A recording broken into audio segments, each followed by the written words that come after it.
I had thought we had hit rock bottom with Reiji Miyajima's antics, but the man somehow keeps redefining what it means to be an incel. The Rent-A-Girlfriend author has reached new depths with his weird Mizuhara obsessions, and continues to surprise us with his total lack of story progression. After my last time talking about the series, I assumed that things would hopefully get better, but oh boy, was I wrong. Some semi-recent events happened in real life that provide pretty conclusive evidence of Reiji being jealous of Kazuya and stalling the story because he's likely fallen in love with his own character. If you didn't watch the last video about this topic, don't worry, I'll sum it up for you very quickly. Reiji Miyajima is the author of one of the biggest dumpster fires in the history of mankind, Rent-A-Girlfriend. The series follows Kazuya Kinoshita as he falls in love with his rental girlfriend Chizuru Mizuhara, and their lives take a turn for the insane when Kazuya accidentally tells both of their grandmothers that they are actually a couple. This lie propels them into crazy, wonky situations that they can't seem to squeeze themselves out of, especially since they are actually neighbors.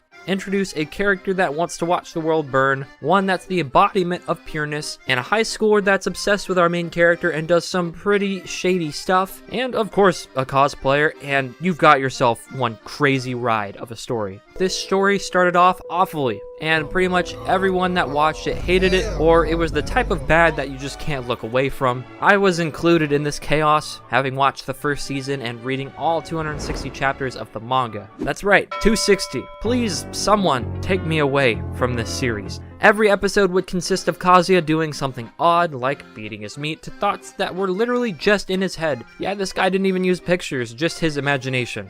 Kudos to him, you know, good for him, I guess. He stalked her on a few occasions, and he blew up on Mizuhara once or twice, all while ogling at basically any girl in the series. He was essentially the worst of the worst when it comes to protagonists. This was coupled with fan service often, so it felt like a pretty miserable experience, I can't even lie. Despite it starting off really trashy though, it progressed to being something good that fans actually found very endearing and heartwarming, as the spoilers, by the way, if you even care about that.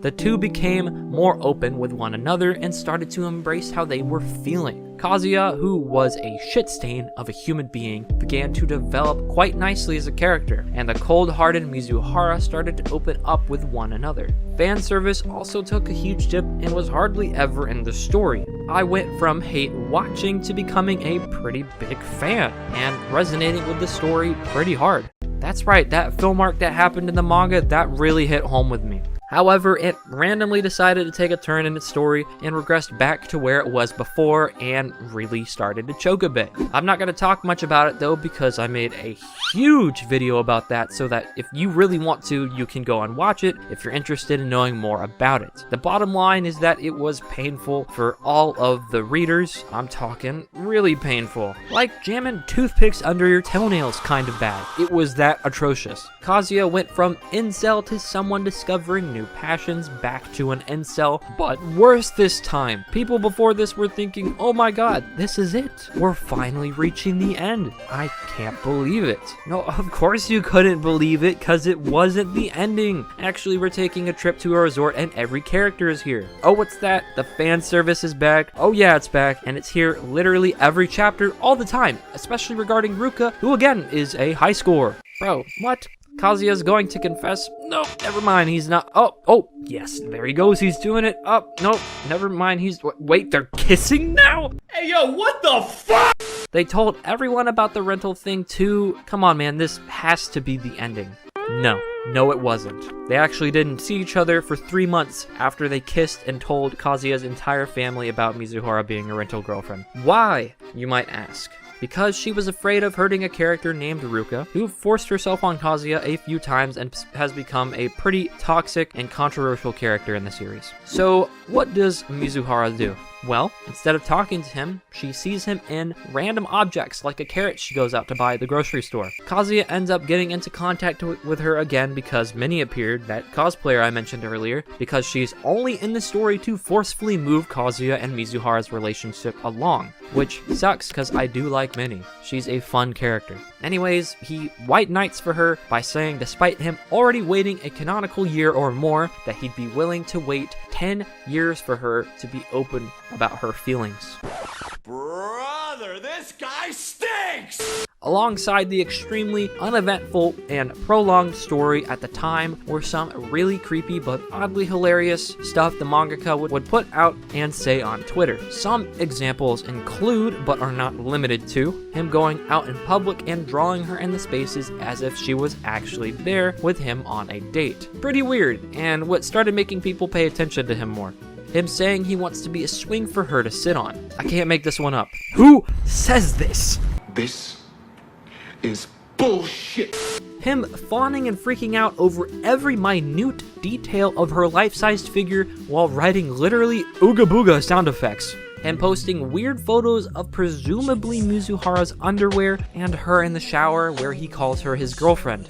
Bro, I still don't know how he did this and no one really batted an eyelash at him. Yeah, stuff of that nature. Just really weird, kinda incel vibey stuff, you know? But anyways, this led the community to theorize that he's been making the story slow down as much as possible because he is in love with his own character. And some others to theorize that Umi could be a self-insert and was used in the infamous chapter 218 for him to have sex with Mizuhara. Yeah, pretty insane stuff, right? It gets even crazier when you realize this guy is married and has kids. You heard me right. This guy is married with children. I feel bad for them, man. With that out of the way though, we're caught up to talk about all the new stuff that's going on. How about some of his current real-life antics? On January 22nd, he posted a photo of her in the subway saying that this was the moment he fell in love with Mizuhara. What a fantastic thing for a married man to say. What about this one, where he posted a photo of her in the park with the date it was taken, which might be a stretch here, but feels like something couples do on social media all the time. You know what I'm talking about, the ones where they're like, April 20th, heart emoji, my life changed forever, stuff like that. He's taken to reposting a lot of images of cosplayers, which isn't the most bizarre thing ever. Good on him, I guess, for switching to real women, but all the Mizuhara ones are the same cosplayer, and a few of them are pretty revealing. And like, he's still married, so this is still kind of peculiar. There's also one where he put Mizuhara into an AI drawing program saying, I put my girlfriend's photo in the topical AI drawing, but the original photo is the cutest. Man's really seems like he's convinced she's his girlfriend.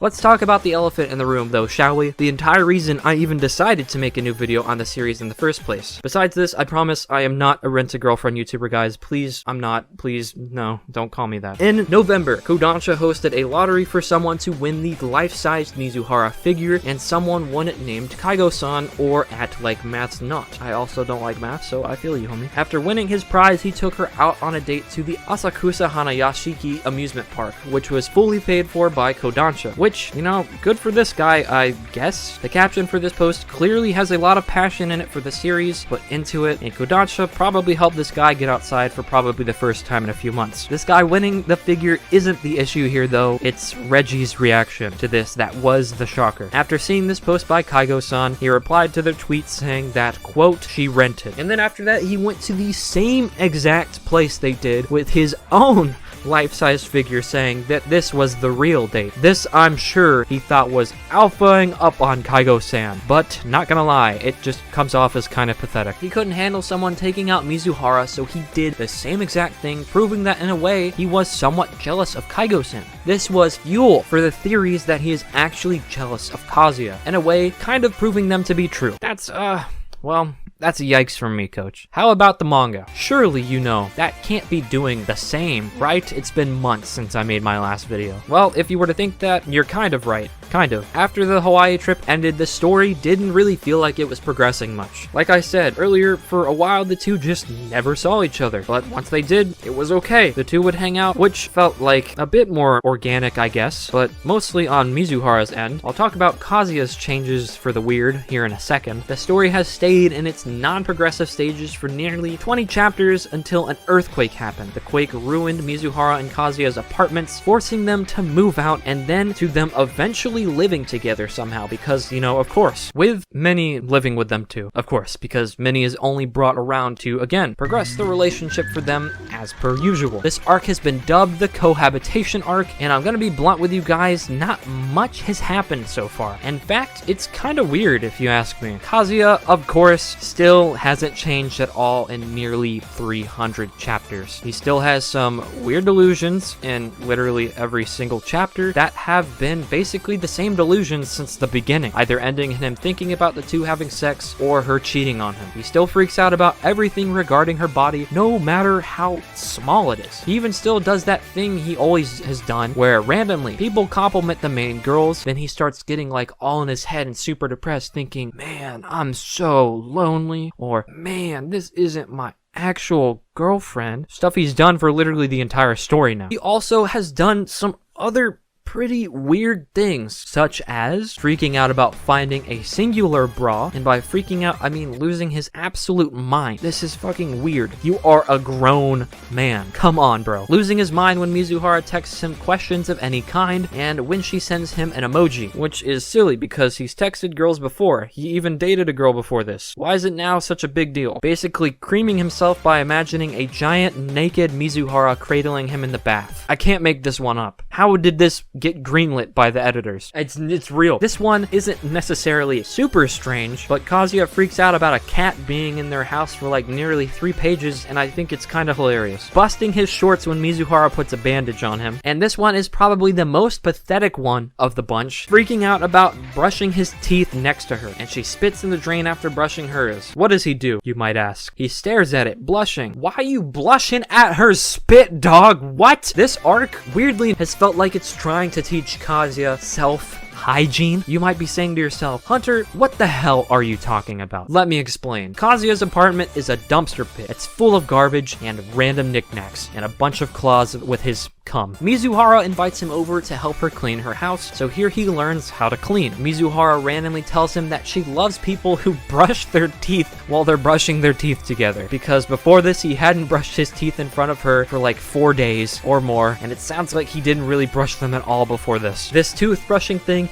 is the entire chapter, by the way. Peak writing, obviously. And of course, he takes a bath for what seems like mainly him wanting to be in the same bath water as her. What the hell is the point of this? Kazuya not do stuff like this often or at all before he started living with Mizuhara? You know, actually, I wouldn't be surprised. He doesn't act like the type to bathe himself. This is also a small detail, which, to be honest, I might only notice now as much because I've started thinking about it, but it feels like Reggie draws Mizuhara naked or in provocative poses much more than he did prior to the movie arc. Like, it is pretty much almost every chapter that we have a scene of her bent over with her ass just full throttle or a close-up of her body parts. But with all that being said, it does feel like the manga actually might be reaching its conclusion. I actually mean that this time. For a while, we pretty much got the same exact chapter over and over again. Someone compliments the girls he's with, Kazuya self-loathes, Mizuhara does something to make him happy, he imagines her in weird scenarios, he freaks out about something small they're doing, Kazuya talks about how hot she is, Mizuhara gives a very stern face, some other girl shows up looking kinda jealous, rinse and repeat. But now we've got Ruka, who is still persistent as ever with her feelings for Kazuya. Mommy is back and seems to be wanting to admit her feelings to him, and for the first time in like, I think over 100 chapters, best girl Sumi is finally back in the picture. Oh my gosh, thank you. I'm so glad she's back, but I'm also really scared because there's been a lot of characters ruined in this series, and I don't want her to get ruined too. Where this all goes, one can only guess, but I guarantee it'll be some kind of bullshit. I theorize that they're going to fess up to Kazuya, start fighting each other for him, and we're going to go to some new arc where all the girls want him, called like the girlfriend battle royale or something like that. For now though, that's about it. The mangaka still seems to be weirdly attached to Mizuhara. I still feel really bad for his wife, honestly. I can't imagine what she must have to go through seeing him do the equivalent of publicly humiliating himself on Twitter and other platforms. Kazuya is somehow the same exact character he's been for the entire story and still shows no signs of changing anytime soon. It's good that the side characters are back and that things seem to be hinting towards a resolution for the stories, but man, this story has been just so ass to follow. I'm making a firm promise to myself that after this video, I'm just not gonna revisit it ever again. This is it. This is the last time. Maybe I'll pick up his series about mass incest in its place, but for now, this is it. If I even consume one more piece of this series, I'm actually going to explode. If the ending to Rent-A-Girlfriend is good, I'm happy for you guys. If it's not, I told you guys in this huge video essay I posted a few months ago that things wouldn't get better. You should watch that if you haven't already. Also, quick thank you to Ryan for helping me with this script out, Ray and Jim for supporting me on Patreon and making these videos happen, and I'll catch you next time.